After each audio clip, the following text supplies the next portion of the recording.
मतगणनाको लागि चाहिँ अब हाम्रो मोटामोटी तयारी अवस्थामा छ। हाम्रो 6वटै क्षेत्रमा हामीले 6 ठाउँमा गर्ने यसपालिको योजना छ। पहिला यो मोरङको यता विराटनगरतर्फको 3 ठाउँ एक ठाउँ गर्ने थियो, तर हामीले यसपालि त्यसो गरेनौँ।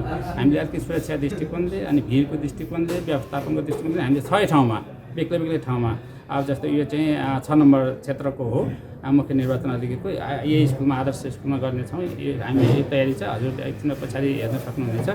अरू ठाउँको पनि सबै 6वटै क्षेत्रको मतगणना स्थलहरू तयारी अवस्थामा भइसकेको अवस्था छ र भोलि 5 बजे पछाडि जुन मतपेटिकाहरू आफ्नो क्षेत्रको आफ्नो मतगणना केन्द्रमा ल्याउने काम हुन्छ र त्यति 1 नम्बर क्षेत्रको अलि माथिल्लो साइड भएकोले गर्दाखेरि उत्तरी बेलकुले अलि ढिलो हुने अवस्था हुन्छ, नत्र अरू त सुगम क्षेत्र छ, तुरुन्तै आइहाल्छ।